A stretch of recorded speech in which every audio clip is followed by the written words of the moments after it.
Sebenarnya Mas Kimung ini sudah tahu kalau jalan yang akan dia tempuh ini adalah bukan jalan untuk umum. Jalannya masih tanah melalui pesawahan dan kebun-kebun bambu.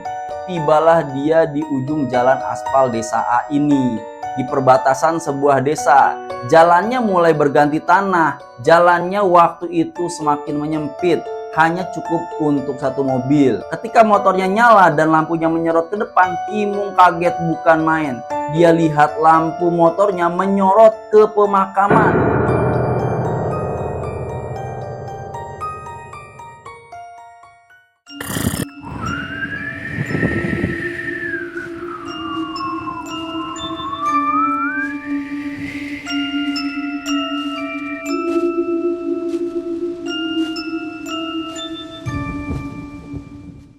Assalamualaikum warahmatullahi wabarakatuh. Jumpa lagi dengan saya Irfan di Cermis TV, Cerita Mistis TV. Kali ini kita akan berbicara tentang seorang pemuda yang tersesat di alam gaib. Sebelum kita masuk ceritanya, jangan lupa subscribe, like, dan share. Begini ceritanya.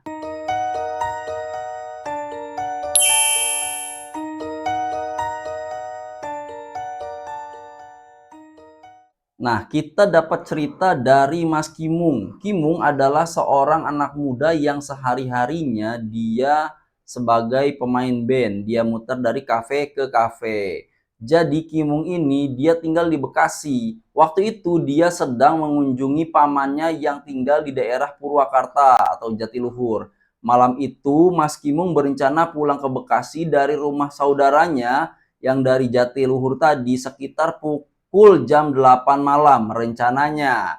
Nah, karena masih keasikan ngobrol, jadi Kimung ini ternyata pulangnya terlambat.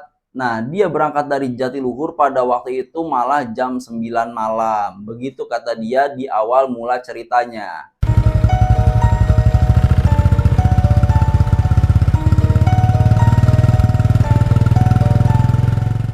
Nah, di jalan pulang ini, Kimung berencana melewati jalan pintas agar jarak tempuhnya dan waktunya menjadi lebih singkat.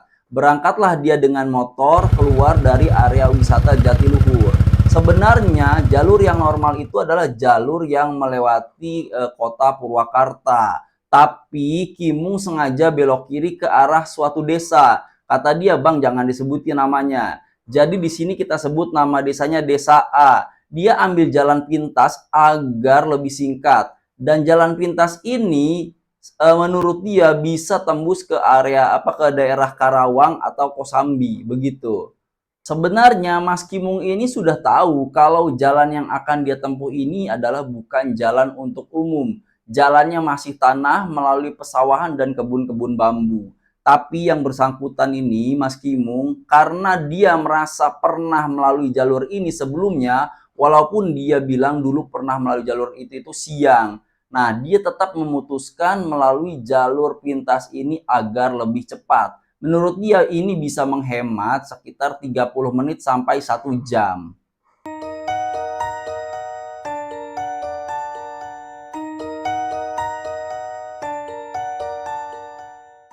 Malam itu sekitar jam setengah 10 malam. Karena mungkin di daerah desa dan kampung, jadi jam segitu tuh kondisinya sudah sepi. Di sepanjang jalan sudah jarang aktivitas warga. Hanya ada beberapa lampu penerangan dari rumah warga di pinggir jalan.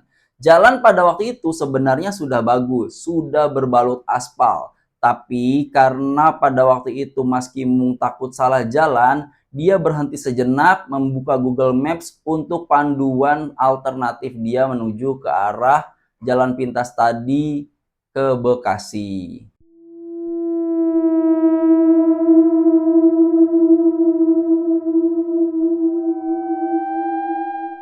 Setelah menempuh perjalanan selama 30 menit dari Jatiluhur, tibalah dia di ujung jalan aspal desa A ini, di perbatasan sebuah desa. Jalannya mulai berganti tanah. Dia berpikir, nah ini dia nih jalan tembusannya. Kata Mas Kimung, di awal jalannya itu terjal menurun ke bawah. Lalu di sebelah kanan dan kiri hanya terlihat sawah-sawah yang sudah usai panen. Jalannya juga masih berbalut tanah, lebar jalan sekitar 3 meter. Juga di sepanjang jalan tidak ada rumah warga, tidak ada lampu penerangan. Malam itu Mas Kimung hanya diterangi oleh sinar rembulan dan lampu motornya. Mas Kimung pun menempuh jalur itu dengan perasaan masih yakin bahwa dia melintasi jalur yang tepat dan sesuai dengan tujuannya, yaitu tembusan seputaran Karawang. Jalan pada waktu itu semakin gelap. Mas Kimung waktu itu mengendarai motornya pun hanya dengan kecepatan rendah, sekitar 20 atau 30 km per jam. Nah, sudah sekitar 10 menit dia berjalan di dalam kegelapan desa itu. Dia mencoba meyakini dirinya dengan mengecek HP-nya lagi. Nah, dia lihat Google Maps, ternyata dia masih di jalur yang benar. Tidak lama kemudian, tibalah Mas Kimung di sebuah persimpangan jalan. Pertigaan jalan bercabang seperti huruf Y, satu ke arah kiri dan satu ke arah kanan, seperti akan memasuki perbatasan desa baru. Waktu itu, dia sudah di ujung area pesawahan, teman-teman. Keadaannya masih gelap gulita. Ada pohon-pohon bambu di sekitar jalan kanan dan kiri. Karena ragu, Mas Kimung membuka HP-nya lagi. Dia berniat memastikan jalan mana yang harus diambil, kiri atau kanan. Nah, dia mencoba memastikan itu dengan Google Maps. Ketika dia buka Google Maps-nya, ternyata kondisi sinyalnya malah down, ya kan? Jadi yang terlihat pada map hanya menunjukkan ke arah kiri. Tapi kok ke kiri tidak ada jalan terusannya, seperti jalan buntu begitu.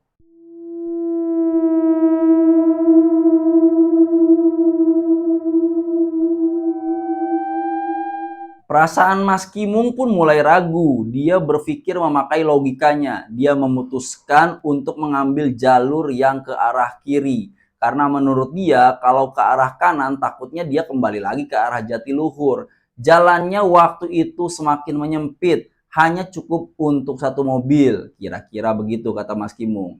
Nah, dia memasuki area yang ditumbuhi oleh pohon-pohon bambu di sekitar jalannya. Disinilah titik awal dia mengalami hal yang mistis sepertinya begitu, teman-teman.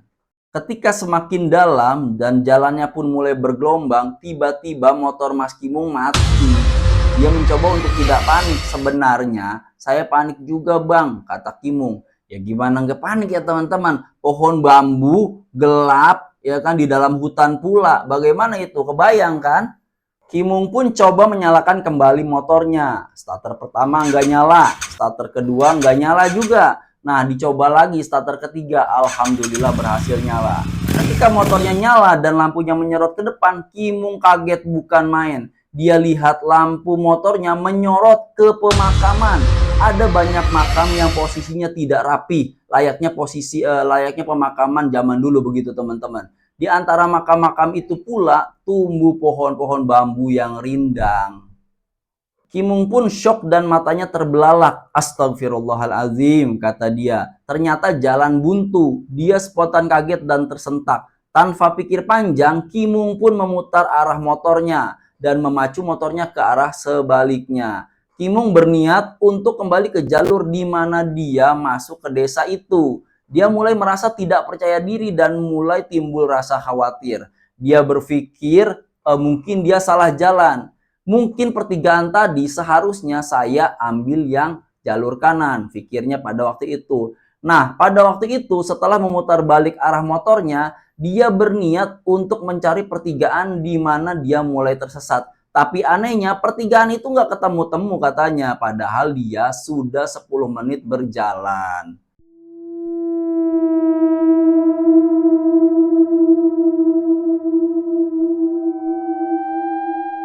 Nah, pada waktu itu malam semakin larut, semakin pekat, kabut mulai turun mengganggu pemandangan. Nah, ingat teman-teman ya, pada waktu itu jalan itu ingat bukan jalan aspal loh, jalan tanah ya. Nah, selama dia berjalan, rupanya di depan mulai nampak beberapa rumah gubuk dengan penerangan lampu minyak api. Tadinya dia mengira itu pemukiman warga. Nah, Kimung pun katanya mulai merasa tenang. Tapi dipikir-pikir dia menyadari juga tadi kayaknya saya bukan lewat sini, ya kan?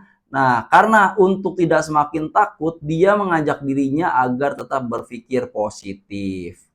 Di halaman depan sebuah rumah tua yang berlampu minyak nampak seorang nenek yang sedang duduk menghisap tembakau. Mas Kimung berniat untuk menghampiri nenek itu. Daripada makin nyasar, dia bilang mendingan nanya deh sama nenek-nenek itu. Nah, Mas Kimung pun menghentikan motornya persis di depan rumah sang nenek. Nenek itu duduk di sebuah dipan bambu sambil menghisap sebuah lintingan tembakau. Tapi kata Mas Kimung pada waktu itu, kok tembakau baunya bau kemenyan.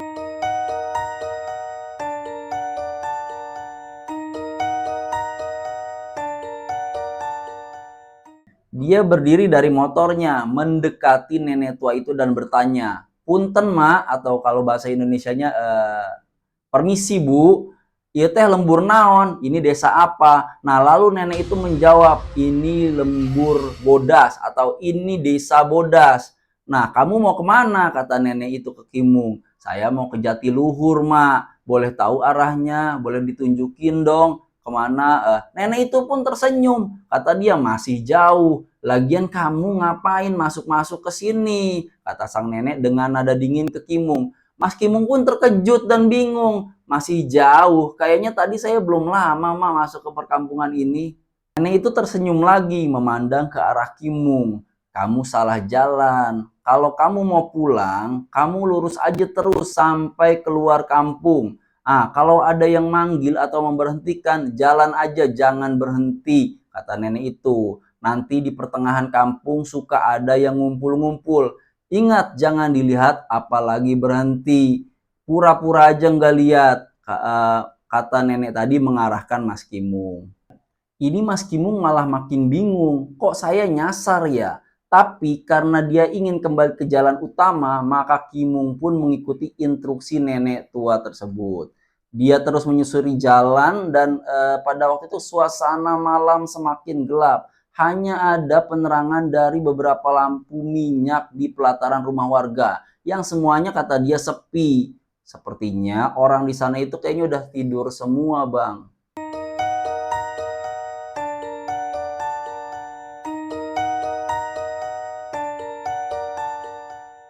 Pikiran Kimung waktu itu sudah mulai enggak karuan, ya takut terus bercampur makin bingung. Nah, tapi dia terus berjalan.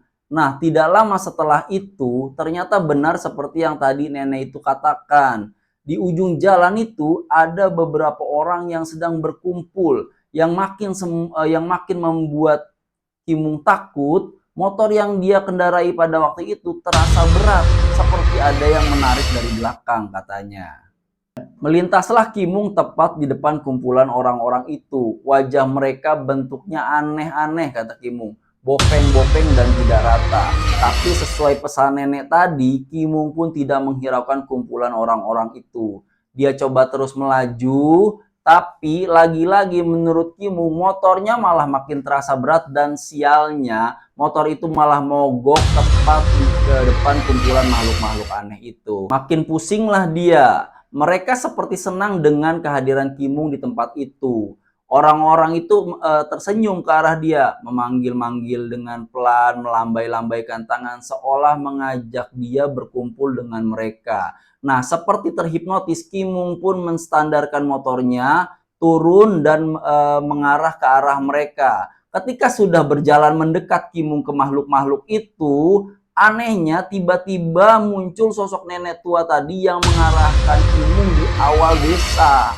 Nenek itu pun menghentikan langkah Kimung dan berkata, "Berhenti kamu, jangan ikut-ikut dengan mereka. Ini bukan tempat kamu." Begitu kata nenek tua itu kepada Kimung. Seolah terhentak sadar, Kimung pun kembali ke motornya dan mencoba menyalakan kembali motornya yang tadi mogok. Alhamdulillah, kata Mas Kimung, pada waktu itu motornya bisa langsung nyala. "Nah, teruskan perjalanan kamu. Ini bukan alam kamu," kata nenek tua itu seperti marah kepada Kimung. "Saya cuma pengen pulang, Mak," kata Kimung menimpali nenek tua itu. "Kamu jalan lagi terus. Nanti kamu ketemu pohon-pohon bambu yang melintang seperti gapura. Masuk aja, jangan banyak berpikir." Nah, itu arahan nenek tua itu kepada Kimung. Nah, kata Kimung, "Iya, Mak," jawabnya. Dia sudah semakin bingung, kata dia sendiri. Waktu itu dia sudah lelah, ya bingung, ya capek. ya takut juga ya. Jadi dia sudah semakin lelah teman-teman.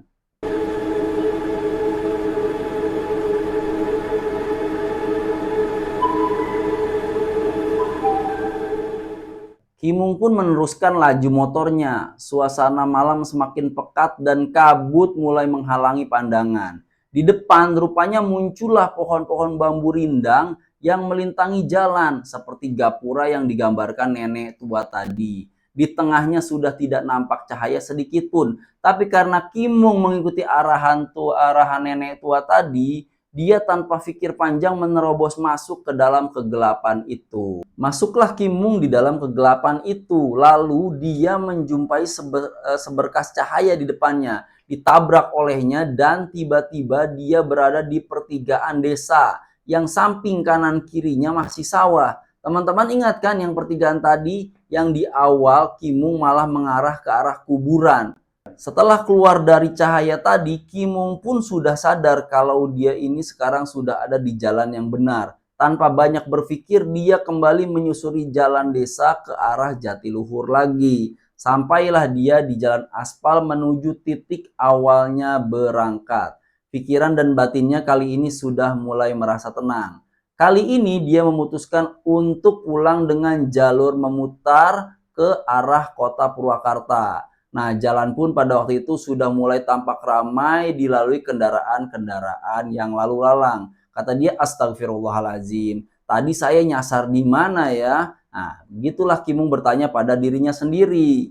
Karena mulai merasa kelelahan, Kimung pun mampir di warung di pinggir jalan. Niatnya dia mau membeli minuman. Sambil menyedot sebotol air dingin, dia membuka HP dan dia lihat waktu pada waktu itu menunjukkan jam 23 waktu Indonesia Barat alias jam 11 malam. Kimung pun berbincang dengan pemilik warung dan dia bertanya, "Udah lama Mang jualan di sini?"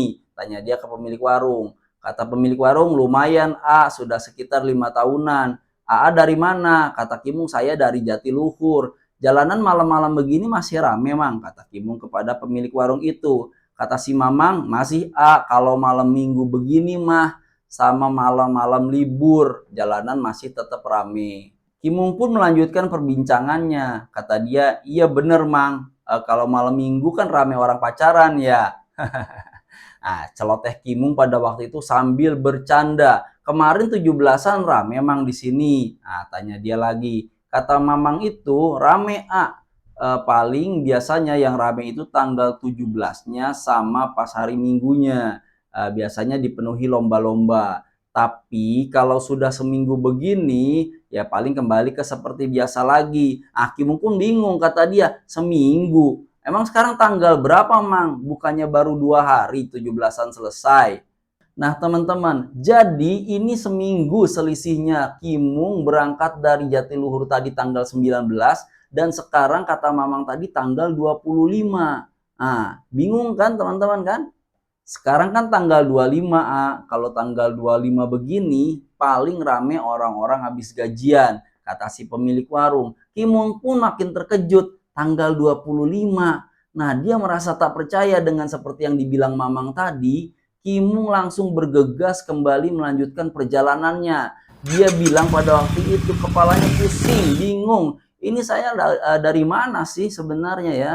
Kok dari tanggal 19 kata si Mamang malah tanggal 25. Jadi artinya teman-teman ya, ini seminggu selisihnya dia. Nah, oke kita lanjutin teman-teman. Lalu dengan perjalanan dia yang begitu berat, sampailah juga dia di Bekasi. Tengah malam di rumah orang tuanya. Ayahnya pun pada waktu itu yang membukakan pintu sempat mau marah sama dia. Kata orang tuanya, "Kamu dari mana aja?" Tanya ayah Kimung. Karena bingung dan badannya terasa menggigil, Kimung pun waktu itu langsung masuk kamar dan tidur. Nah kata dia, "Saya Bang waktu itu udah nggak kepikiran apa-apa. Pikiran saya udah nggak karuan. Udah bingung, ya udah blank. Makanya waktu bapak saya nanya, saya nggak kepikiran untuk menjawab," kata Kimung cerita kepada saya. Keesokan paginya, dalam keadaan masih seperti orang bingung dan linglung, Kimung cerita semua kepada ayahnya tentang kejadian yang menimpanya. "Ya, aku semalam langsung pulang dari Jatiluhur. Nyasarnya paling sekitar 1 jam. cerita Kimung kepada ayahnya. Lalu kata ayahnya dengan nada yang agak keras, nanti kamu diruqyah aja, makanya kamu sholat yang benar. Bagus kamu masih bisa pulang. Lah malah diomelin saya bang, kata dia kepada kami. Udah masuk ke alam gaib, nyasar ketemu hantu, diomelin pula sama bapaknya. Tapi apa boleh buat, saya ikutin perintah bapak saya. Maka Kimung pada waktu itu pun diruqyah dan kondisinya pada waktu itu semakin baik dan semakin baik. Nah, mulai dari kejadian itu, kata Kimung, dia makin rajin sholat ke masjid, ikut-ikut pengajian, ikut taklim dengan kakaknya. Nah, sedikit demi sedikit dia makin mengetahui tentang ilmu agama dan apa yang menimpanya pada waktu itu. Begitu kata Kimung kepada kita di akhir ceritanya.